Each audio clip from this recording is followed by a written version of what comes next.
Assalamualaikum warahmatullahi wabarakatuh. My name is Fathana and I'm from class U61. And today I will be presenting about what happens when we fall in love.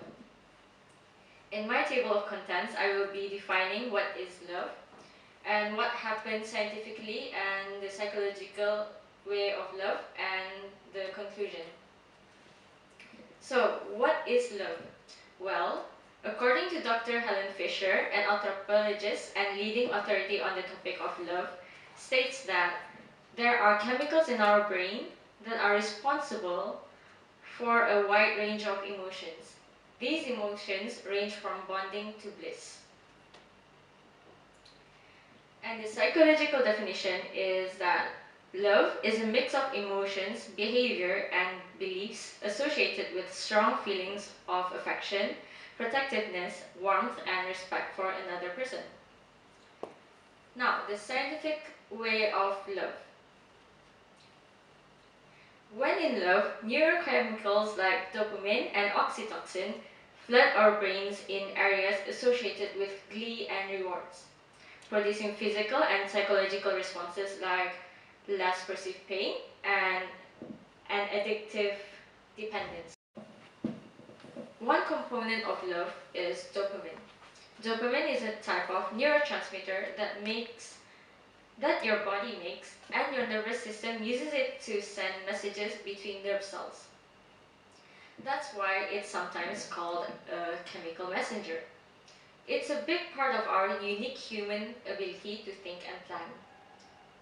Dopamine is produced from the amino acids tyrosine and phenylalanine, both of which can be obtained from protein-rich foods, and this very high intakes of protein-rich foods of these amino acids may boost dopamine levels.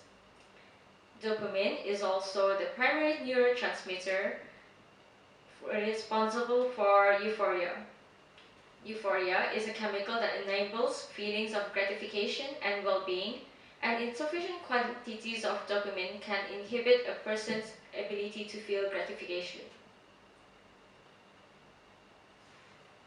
Now, what is euphoria? Euphoria is an overwhelming feeling of happiness, joy, gratification, and well-being. People experiencing euphoria may feel carefree, safe, and free of stress. This emotion can be either a normal reaction to happy events of a symptom of substance abuse, or a symptom of substance abuse and certain mental health conditions. Euphoria is not in itself a medical condition and is in fact one of the most pleasurable aspects of being human. Exciting life events, achievement, and love can all provoke feelings of euphoria. Exercises also causes feelings of euphoria when the body depletes its glycogen stores and then releases endorphins. Drug use may cause euphoria. Manic states brought about by bipolar or cyclothymia often causes periods of euphoria followed by feelings of depression. Some brain disorders and head injuries may cause inappropriate feelings of euphoria. For example, when a tumor or head injury interferes with the body's ability to process negative emotions or alters the production of neurotransmitters, ongoing euphoria may be the result. Some schizophrenia patients may experience euphoria, particularly if they experience pleasant delusions and hallucinations. Moreover, hypoxygen deprivation may also cause euphoria. Hypoxygen deprivation means that when your blood doesn't carry enough oxygen to your tissues to meet your body's needs. Now, the next one is serotonin. Well, serotonin is the key hormone that stabilizes our mood, feelings of well-being, and happiness. This hormone impacts your entire body. It enables brain cells and other nervous system cells to communicate with each other. Serotonin also helps with sleeping, eating, and digestion. As serotonin could also affect feelings of well-being, it however, does not typically cause feelings of euphoria. Now, oxytocin is a peptide hormone and neuropeptide. It is normally produced in the hypothalamus and released by the posterior pituitary. Oxytocin plays a role in social bonding, reproduction, childbirth, and the period after childbirth. Oxytocin is released into the bloodstream as a hormone in response to love and in labor. In addition, a release of this hormone helps to reduce stress hormones. Now, psychological way of thinking about love. As a quote from Elizabeth Kane, the human brain supports falling in love, which is why we have such a strong physiological response when we are attracted to another. And according to licensed psychologist Dr. Rachel Needle, specific chemical substances such as oxytocin, phenylethylamine, and dopamine have been found to play a role in human experiences and behaviors that are associated with love. They function similar to amphetamine, making us alert, excited, and wanting to bond.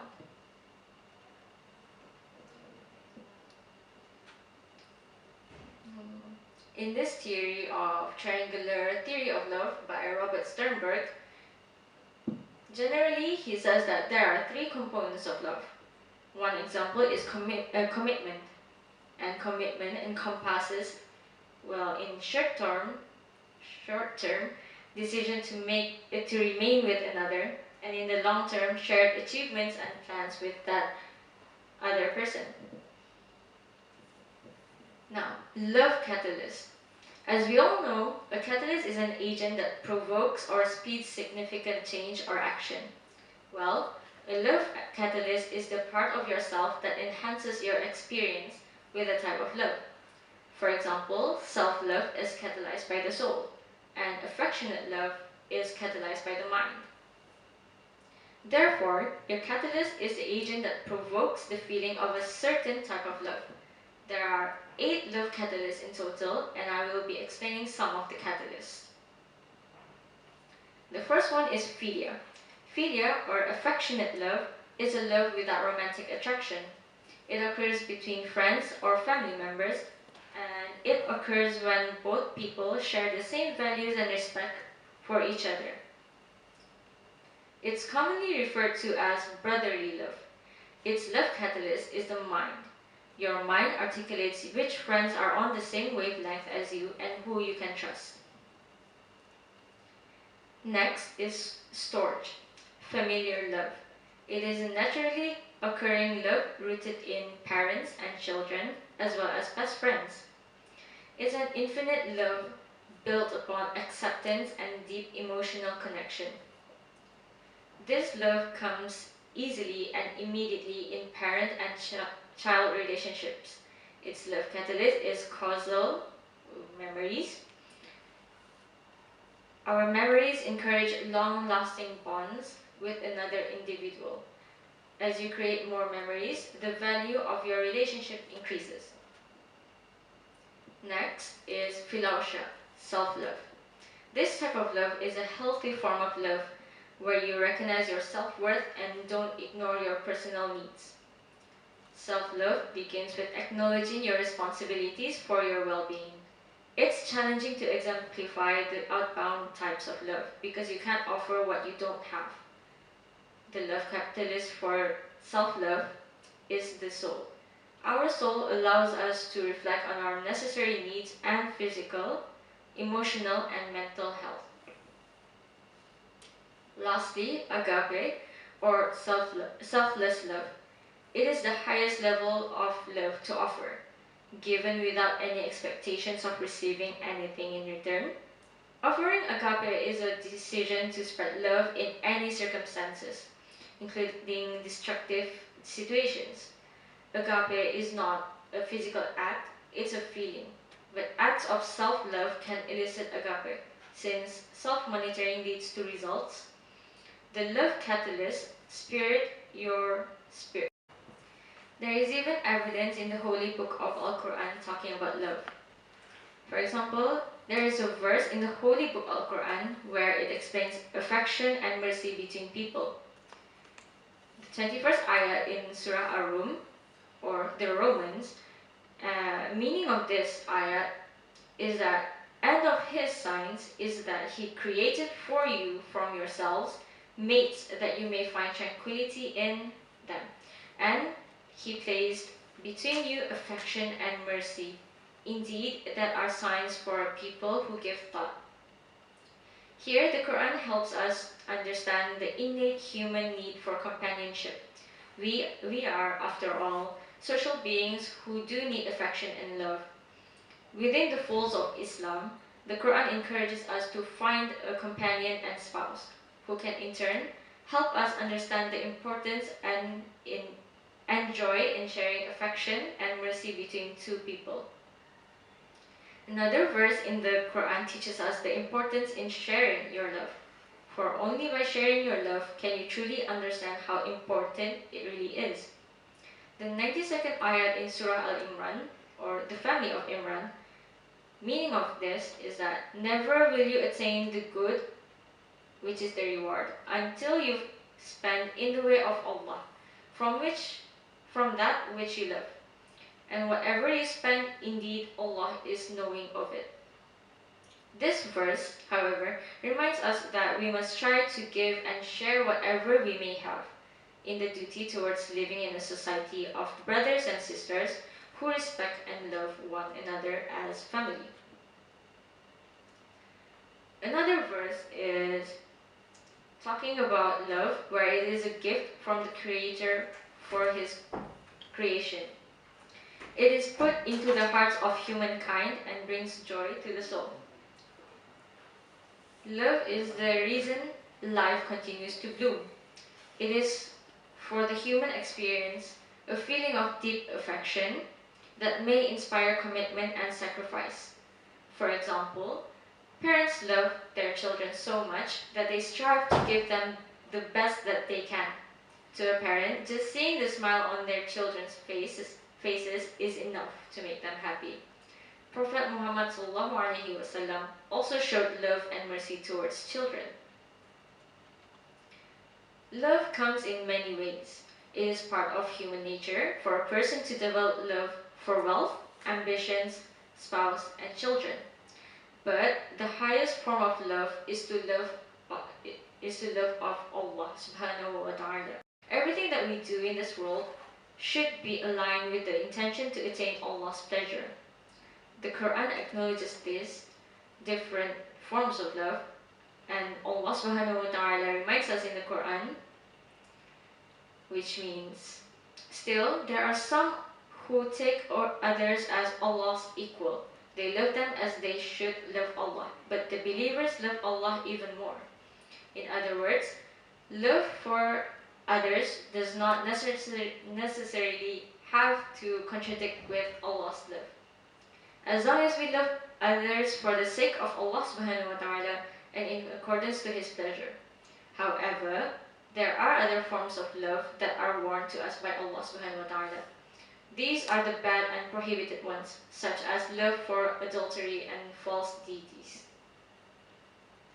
As we all strive to love Allah subhanahu wa ta'ala, the guide that we are given to pursue that love is the life and teachings of our beloved Prophet Muhammad sallallahu alaihi wasallam. For example, one of the ways to attain the ultimate love taught by the Prophet sallallahu alaihi wasallam is to love one another. In a hadith, the Messenger of Allah subhanahu wa ta'ala said, "You will not enter paradise until you believe, and you will not believe until you love one another. Shall I inform you of something which, if you do, you will love one another?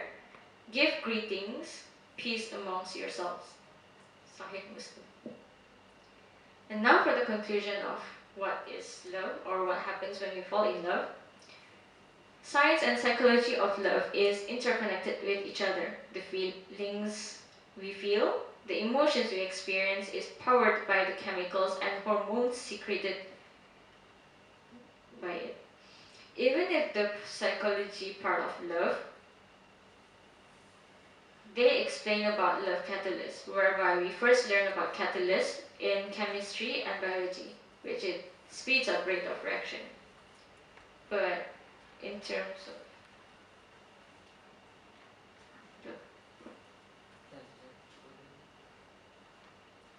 and these are my resources for my presentation, and that is all from me.